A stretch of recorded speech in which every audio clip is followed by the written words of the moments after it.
नमस्कार साथियों, मैं रामकृष्ण मीणा आप सभी का मेरे YouTube चैनल पर स्वागत करता हूं। दोस्तों, मैं आज आपके सामने एक बहुत ही अच्छी बात लेकर के बताने आया हूं। देखिए, अभी हमारी केंद्र सरकार ने एक विचार विमर्श किया है कि सेना में 3 साल के फौजी, जिसका टाइटल है सेना में 3 साल के फौजी। अब आप सोच रहे होंगे कि 3 साल के फौजी क्या हैं। तो दोस्तों, इसी कड़ी में मैं आपको बताना चाहता हूँ, हमारी भारत सरकार ने जो सत्ता में आसीन है, सत्ता के जो ठेकेदार हैं, सत्ता के जो रखवाले हैं, हमारे वर्तमान समय में भारतीय जनता पार्टी के बैठे हुए हैं। माननीय राजनाथ सिंह जी जो रक्षा मंत्रालय प्रभार संभाले हुए हैं, अमित शाह जी गृह मंत्रालय प्रभार संभाले हुए हैं, निर्मला सीतारमण जी वित्त मंत्रालय संभाल रखी है, जिनको पढ़ना लिखना कुछ आता नहीं। और दूसरी ओर एक जो हमारे देश के जो चाय बेचने वाले जो प्रधानमंत्री जी जो बने हुए हैं, नरेंद्र मोदी जी, अब धीरे धीरे उन्होंने रेलवे में तो प्राइवेटाइजेशन कर ही दिया है, नागरिक विमान उड्डयन मंत्रालय में भी प्राइवेटाइजेशन कर ही दिया है। अब आप और सभी डिपार्टमेंटों में तो कर ही दिया, लगभग ग्रुप डी की पोस्ट को तो खत्म ही कर दिया है। चपरासी की जो पोस्ट आपको जो देखने के लिए मिलती थी उसको तो खत्म ही कर दिया, उसको तो बिल्कुल आउटसोर्स के द्वारा भरा जा रहा है। अब देखिए, देश के साथ गद्दारी की जा रही है।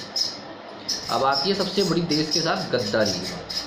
गद्दारी की बात यह है दोस्तों, मैं आपको बात बता दूँ कि वर्तमान समय में एक विचार चल रहा है कि देश में जो हमारी सेनाएं हैं, थल सेना, जल सेना, वायु सेना और पहला मिलिट्री फोर्स भी है, CISF है, CRPF है, ITBP है और भी जैसे हैं, उनमें 3 साल के लिए शॉर्ट टर्म पीरियड के लिए नौजवानों की भर्ती की जा रही है। दोस्तों, क्या आप इस बात से सहमत हैं? अगर सहमत हैं तो आप अपने आप के लिए धोखा मार रहे हो। मैं अभी भी कह रहा हूँ, जो बीजेपी के जो अंधभक्त हैं वो प्लीज़ मेरे वीडियो से दूर रहें। कि मैं बता रहा हूँ, देखिए इसके दूरगामी परिणाम निकलेंगे। जो सेना में 3 साल के जो फौजी हैं उनके क्या निकलेंगे? दूरगामी परिणाम, दुष्परिणाम निकलेंगे। उनको देखिए, सबसे पहला तो होगा हमारी जॉब ख़त्म होना। जो हमारे देश के युवा हैं, नागरिक हैं, जो 16 साल की उम्र से लेकर अपने सेना में जाने के सपने संजो के रखते हैं कि जल्दी जा कर के हम नौकरी लग जाए, जो शरीर से फिट एंड फाइन और तंदुरुस्त रहते हैं, वो सेना में जा कर के अपना हाथ आजमाने लगते हैं। तो इसी कड़ी में मैं दोस्तों आपको बात बताना चाहता हूँ। सबसे पहला नुकसान आपको यहीं पे होगा, सेना में भर्तियाँ आनी बंद हो जाएंगी, परमानेंट भर्तियाँ आनी कम हो जाएंगी, बंद हो जाएंगी, कुछ गिनी चुनी पोस्टिंग आएंगी और उससे लोगों का मन निराश होगा। और फिर आप इसमें बढ़ेगा दूसरा भ्रष्टाचार। दूसरा क्या बढ़ेगा? भ्रष्टाचार को बढ़ावा। कैसे? आज भी आप सोच रहे होंगे कहीं पे भी अगर ठेके पे अगर कोई वैकेंसी निकलती है, अरे यार तेरा जुगाड़ है क्या? अरे भाई आपका जुगाड़ है क्या? अरे यार थोड़ा बहुत जुगाड़ लगा देना यार मेरा भी, यार उस मंत्री से मेरी सिफारिश करवा देना, उस ऑफिसर से मेरी सिफारिश करवा देना यार प्लीज़ मैं 10 लाख दे दूँगा, 15 लाख दे दूँगा, मैं 10 लाख दे दूँगा, प्लीज़ मेरी कहीं जॉब लगवा दे। तो पर क्या करते हैं, हम एक दूसरे के चंगुल में फंसते हैं और कहीं जो दलाल होते हैं उनके चंगुल में फंसेंगे और दलालों के चंगुल में फंस करके हमारा कोई आदमी जैसे नौकरी लगने के लिए पैसे देगा, 10 लाख 15 लाख दे देगा और उसकी नौकरी नहीं लगेगी, तो दोहरी मार पड़ जाती है बेचारे की, जॉब भी नहीं लगती है और नौकरी भी नहीं लगती है। तो प्रिय दोस्तों, मेरा आप सभी से निवेदन है, तो दूसरा परिणाम तो आपने देख लिया। तीसरा, एक जो परमानेंट कर्मचारी के लिए जो लाभ मिलते थे सेना में, वो लाभ एक नहीं मिलेंगे। सेना में लाभ लेने के लिए जो 16 साल के बाद में VRS ले लेते थे और दूसरी जॉब ले लेते, एक्स सर्विसमैन बन करके आप दूसरे डिपार्टमेंट में भी जॉब करते थे, वो आप लोगों को नहीं मिल पाएगी। इसके लिए दोस्तों मैं अलग से आपको एक वीडियो बना के समझाऊंगा।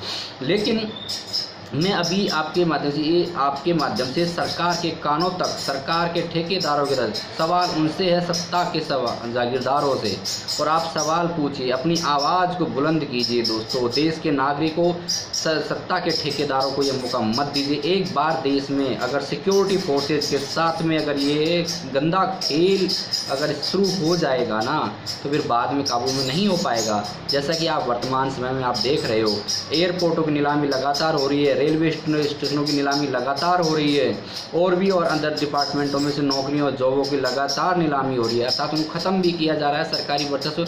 अभी आपने देख लिया होगा ताज़ा उदाहरण BSNL उपक्रम में से, तो कितने सारे लोगों को ज़बरदस्ती VRS लेने के लिए बाध्य किया गया था सरकार ने।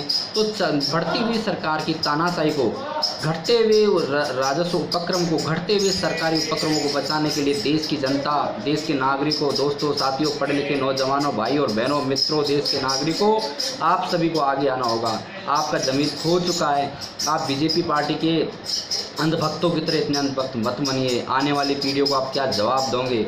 ये बीजेपी के जो पार्टी है, मानसिकता वाली पार्टी, ये गंदी मानसिकता वाले लोग हैं। प्लीज़ इनको सपोर्ट ना करें। और अभी देश में जो सिक्योरिटी फोर्सेज में 3 साल के लिए शॉर्ट सर्विस के नाम पर और देश में पैसा बचाने के नाम पर जो अभी मसौदा तैयार चल रहा है, उसको पूर्णतः लागू होने से पहले ही रोक दिया जाए। पूर्णतः लागू होने से पहले ही रोक दिया जाए। प्लीज़ मैं आप सभी से हाथ जोड़ करके विनती कर रहा हूँ कि आप लेटर लिखें, राजनाथ सिंह जी को अलग लेटर लिखें और अमित शाह जी को अलग लिखें, नरेंद्र मोदी जी को अलग लिखें, ट्विटर पे टैग करें, इनको लिखें और फेसबुक पे भी डालें अपनी पोस्टों को।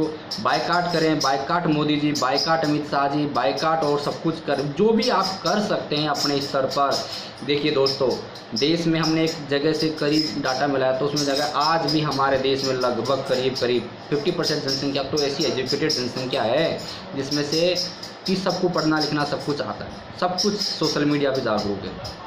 तो प्लीज़ मेरी आपसे हाथ जोड़ करके विनती है, अभी जो वर्तमान समय में सेना के 3 साल के फौजी का जो घटनाक्रम चल रहा है उसको रोकिए। उसके लिए मेरी आपसे हार्दिक विनती है। मैं आपसे हाथ जोड़ करके आपका ये भाई आप लोगों से विनती कर रहा है, मेरे देशवासियों, अभी भी वक्त है, मत होने दीजिए। और मैं देश के तमाम IAS और IPS ऑफिसरों से निवेदन करता हूं, देश के तमाम IAS और IPS ऑफिसरों से निवेदन करता हूं कि आप ऐसी घटिया नीतियों को ना बनाएं जिससे कि देश की जनता के साथ खिलवाड़ हो सके। आप एक IAS ऑफिसर हैं, एक IPS ऑफिसर, आपका ज़मीर कहाँ मर चुका है? आप कहाँ मर चुके हो? आपकी सोच कहाँ तक गंदी हो चुकी है कि आप प्राइवेट डिपार्टमेंट को बढ़ाने जा रहे हो और लोगों की, आम जनता के साथ में खिलवाड़ करें। अरे आप लोग तो पढ़ लिख करके बड़े ऑफिसर बन गए, मानते हैं आप लोगों में दिमाग है, लेकिन आने वाली पीढ़ियों के साथ में प्लीज़ आप ऐसा घिनौना काम ना करें। मैं समस्त IAS लॉबी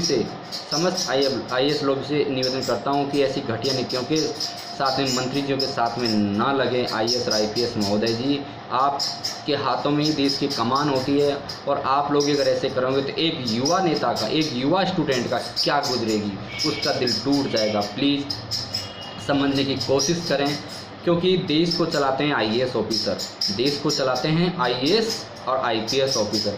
तो प्लीज़ देश की शासन व्यवस्था आपके हाथ में है। अगर कोई भी मंत्री, विधायक, नेता अगर आपके समक्ष ऐसी कोई गलत नीतियाँ बनाते हैं तो उनका विरोध करें और उनको लागू ना करें, उनको ना बनाएं, उनको कोई सुझाव ना दें जिससे कि एक तो निजीकरण को बढ़ावा हो और हमारी सुरक्षा के साथ में खिलवाड़ हो। ऐसा पैसा बचाने के नाम पर आप ऐसा गंदा खेल मत खेलिए युवाओं के साथ में। आप प्लीज़ उनको रोज़गार प्रोवाइड करवाइए, ऐसे अवसर दीजिए कि उनको सरकारी रोज़गार हो और उनकी आजीविका के साधन बढ़ाने में उनका सहयोग करें जिससे कि लोग बाग भूखे ना मरें और अब उनके घर परिवार चलाने में ऐसे सक्षम हो जाएं। ऐसी आप योजनाएं चलाएं। अभी मैं आप लोगों से क्या कहूँगा, आप लोग खूब पढ़े लिखे हैं, आगे जनता, आप देखने वाले और वीडियो को सुनने वाले सभी भाई बहनों से मेरा अंतिम शब्दों में मैं यही निवेदन करना चाहूँगा कि आप बढ़ चढ़ करके सरकार के निजीकरण का विरोध करें, बढ़ चढ़ करके सरकार के निजीकरण का विरोध करें।